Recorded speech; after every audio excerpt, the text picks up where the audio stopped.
2 सेब प्लस में 3 अनार, ठीक है, प्लस में 3 अनार, इसको जोड़ो तो आप 5 अनार नहीं बोलोगे, ना ही 5 सेब बोलोगे।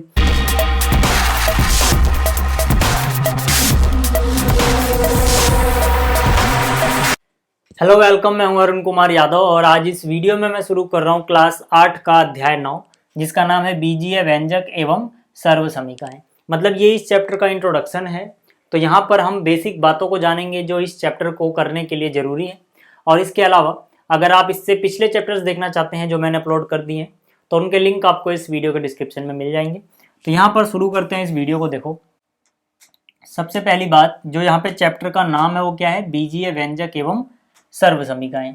तो सबसे पहले हमें क्या समझना है, सबसे पहले हमें समझना है कि बीजीय व्यंजक का क्या मतलब होता है।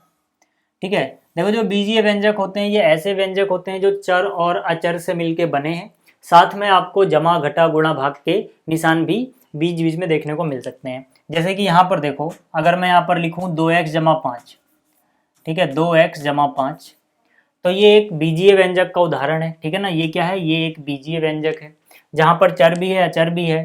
ठीक है, यहाँ पे आपको जमा का निशान नजर आ रहा है। 2 और x दोनों चिपका के लिखे हैं, मतलब इनके बीच में गुणा का निशान होगा। जब दो चीज़ें चिपका के लिखी जाएं तो उनके बीच में गुणा का निशान होता है। ठीक है, तो ये क्या हो गया, एक बीजीय व्यंजक का उदाहरण। ठीक है, यहाँ पर चर क्या है और अचर क्या है। देखो, चर का मतलब क्या हुआ, चर का मतलब हुआ वो चीज़ जिसका मान फिक्स नहीं है, बदल सकता है। ठीक है, जिसका मान बदलता रहता है। जैसे कि यहाँ पर x है, अब यहाँ पे x का मान आप 1 रख दो, x का मान आप 2 रखो, 1/4 रखो, कुछ भी रख दो यहाँ पर, तो x का आप अलग अलग मान रख सकते हो। मतलब जो x है वो चर है। अब देखो जो 2 है ये, इसका वैल्यू तो हमेशा 2 रहेगी भाई। 2 का मतलब तो हर जगह 2 रहेगा, आप यहाँ लिखो कहीं और लिखो, किसी और सवाल में आपको 2 नजर आए तो 2 का मतलब तो 2 ही रहेगा। तो जिनका मान फिक्स रहता है, हमेशा कभी बदलता नहीं है, उनको हम बोलते हैं अचर। इसी तरह से जो 5 है, 5 का मतलब हमेशा 5 ही रहेगा, इसकी वैल्यू हमेशा 5 ही रहेगी। ठीक है, तो ये हो गया अचर। ठीक, तो यहाँ पर ये जो 2x जमा 5 मैंने लिखा, ये एक उदाहरण है बीजीय व्यंजक का। इसी तरह से आप और भी उदाहरण लिख सकते हो। ठीक है ना, बहुत से लिख सकते हो आप। आपने लिखा मान लो 2p जमा में z, ये भी एक बीजीय व्यंजक है। ठीक है, आपने लिख दिया 6q स्क्वायर यानी 6q का वर्ग जमा में 5p, ये भी एक बीजीय व्यंजक है। आपने लिख दिया z, ये भी एक बीजीय व्यंजक है। मतलब आप बहुत सारे ऐसे बीजीय व्यंजक खोज सकते हो। ठीक है, अब बीजीय व्यंजक में आते हैं पद। जैसे कि यहाँ पर जब तक जमा या घटा का निशान नहीं आएगा हम बोलेंगे वो एक पद है। ठीक है, जैसे कि ये एक पद हो गया, ये इसका दूसरा पद हो गया। ठीक है, इसी तरह से अगर मैं लिखता हूँ मान लो 3p जमा में 5y जमा में 6, ठीक, तो ये एक पद हो गया, ये इसका दूसरा पद हो गया, ये इसका तीसरा पद हो गया। ठीक है ना, तो मतलब कि आपको ये समझ में आ गया कि बीजीय व्यंजक क्या होते हैं। अब जो इनके पद मैंने आपको बताए ये समान भी हो सकते हैं, असमान भी हो सकते हैं। ठीक है, तो यहाँ पे मैंने लिखा है समान पद और असमान पद। ठीक है, समान पद का मतलब क्या होगा, समान पद मतलब जिसमें जो चर है वो एक जैसा रहे।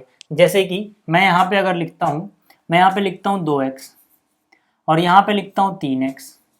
ठीक है, तो मान लो ये एक अलग पद है और एक ये अलग पद है, तो ये दोनों समान पद हैं। ठीक है, ये दोनों कैसे पद हैं, ये दोनों समान पद हैं। क्यों, क्योंकि यहाँ पर भी x आ रहा है, यहाँ पर भी x आ रहा है।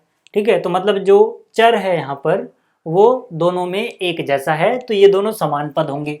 ठीक है, तो ये दोनों आपस में कैसे हो गए, समान पद हो गए। तो यहाँ पे हम बोलेंगे ये दोनों समान पद हैं। इसी तरह से मान लो मैं यहाँ पर लिखूँ 2x और यहाँ पर लिखूँ 3y, तो ये असमान पद है। क्यों, क्योंकि जो इसमें देखो चर है, एक में तो x है एक में y है, चर अलग अलग है, तो मतलब ये असमान पद होंगे। ठीक है, समान या असमान के लिए हम क्या देखते हैं, x y वगैरह को। ठीक है, अगर यहाँ पे x सेम तो समान, अलग अलग है तो असमान। ठीक है, जैसे कि मान लो यहाँ पे मैं लिखूँ 3p और यहाँ पे लिख दूँ 6p, तो यहाँ पर तो p है, यहाँ पर भी p है, मतलब ये दोनों कैसे हैं, ये दोनों समान पद हैं। लेकिन मैं यहाँ पर लिखूँ 3p और यहाँ पे लिख दूँ 6q या कुछ और लिख दूँ, तो ये असमान में आएंगे। आपको याद रखना है कि जो समान पद होते हैं वो जुड़ जाते हैं, वो आपस में जुड़ सकते हैं, आपस में घट सकते हैं। असमान पद आपस में जुड़ते नहीं हैं, ना ही घटते हैं। जैसे कि यहाँ पे अगर आपसे कोई पूछे, यहाँ पे कोई आपसे पूछे कि बताओ भाई जो तुमने ये 2x और 3x लिखा है, अगर हम इसको जोड़ेंगे, ठीक है, 2x और 3x को जोड़ेंगे तो कितना आएगा, तो आप कह सकते हो 2 और 3 5x, 2x और 3x कितना हो जाएगा 5x। लेकिन यहीं पे अगर आपसे कोई पूछे कि 2x और 3y को हम जोड़ेंगे तो कितना आएगा, तो आप बोलोगे 2x जमा 3y ही रहेगा, इससे आगे नहीं होगा, ये जुड़ेगा नहीं, इसी तरह से घटेंगे भी नहीं। ठीक है, ये क्यों होता है? जैसे आपसे कोई पूछे भाई कि आप बताओ 2 सेब, ठीक है, आपसे कोई पूछे 2 सेब जमा में 3 सेब, तो आप क्या बोलोगे?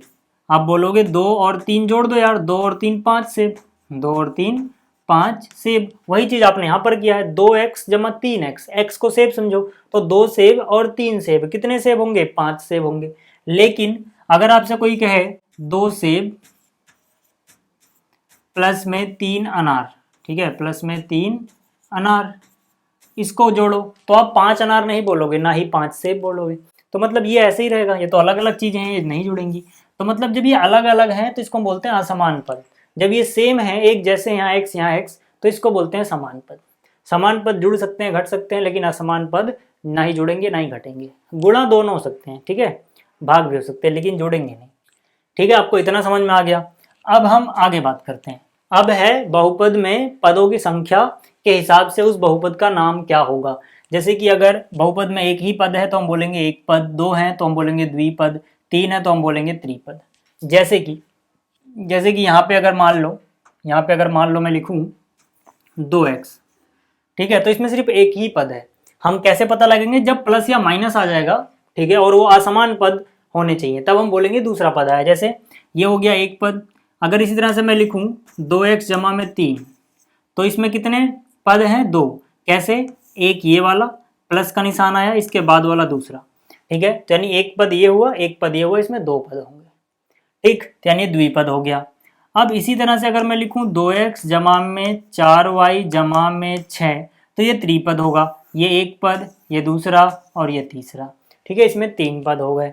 अब देखो, कभी कभी कंफ्यूज करने के लिए आपको क्या दे देंगे? आपको बोलेंगे चलो ठीक है, बताओ, यहाँ पर है 2x जमा में 3x जमा में y, इसमें कितने पद हैं? ठीक है, ये एक पदी है, द्विपदी है या त्रिपदी है?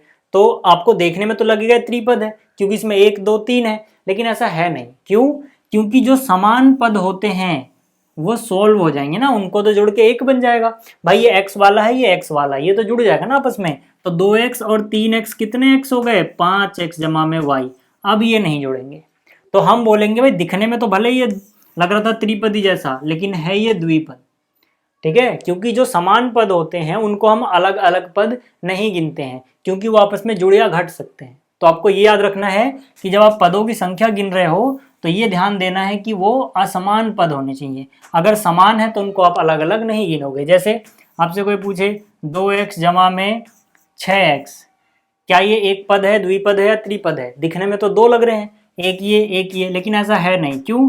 क्योंकि ये दोनों समान है, ये भी x वाला है, ये भी x वाला है, तो 2 और 6 कितना हो जाएगा? 8x। तो असलियत में ये एक पद है, ठीक है ना, ये एक पद है, क्योंकि दोनों समान है, जुड़ जाएंगे। तो बस आपको ये सब बातें थोड़ा ध्यान में रखनी है, ठीक है। तो आपको ये भी पहचान में आ गया कि एक पदी किसे बोलेंगे, द्वि किसे बोलेंगे, त्रि किसे बोलेंगे। अब आगे चलो, अब है बहुपद के पद एवं संख्यात्मक गुणांक। मतलब क्या? मतलब कि अगर आपके पास कोई बहुपद है, जैसे मैंने लिखा 2x प्लस में 5yz, ठीक है, तो यहाँ पर बहुपद के जो पद हैं वो कौन कौन से हैं? एक पद क्या हो गया? 2x, तो यहाँ पे पद हो गया 2x। दूसरा क्या हुआ?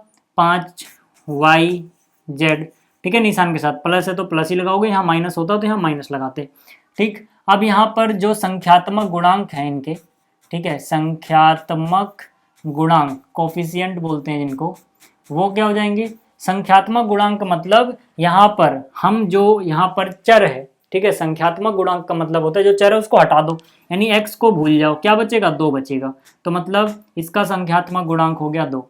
यहाँ पर जो चर है यानी कि y और z, इसको भूल जाओ, क्या बचेगा? 5 बचेगा, तो मतलब संख्यात्मक गुणांक कितना हो जाएगा? 5 हो जाएगा, ठीक है। देखो, एक तो हो गया ये संख्यात्मक गुणांक जो मैंने आपको बताया। ऐसे में ये भी पूछा जाता है कभी कि भाई सिर्फ y का गुणांक बताओ। अगर आपको सिर्फ y का गुणांक बोला जाए, संख्यात्मक गुणांक नहीं, क्या बोला जाए? सिर्फ y का गुणांक बताओ इस सवाल में, तो y के गुणांक में तब सिर्फ आप y हटाओगे, तब y को हटा के क्या बचेगा 5 और z, 5 रह गया z रह गया। तो मतलब अगर आप ऐसे पूछा जाए कि y का गुणांक बताओ सिर्फ, तो आपको सिर्फ y हटाना है। लेकिन संख्यात्मक गुणांक पूछा जाए तो जितने भी x y z वगैरह है सबको हटा दो। ठीक है, ये बात आप याद रखना कि जब संख्यात्मक गुणांक पूछा जाए या किसी एक का गुणांक पूछा जाए, दोनों में अंतर आ सकता है। ठीक, तो ये भी आपको समझ में आ गया होगा। अब इसके बाद आएंगी इस चैप्टर में सर्व समीकाएं।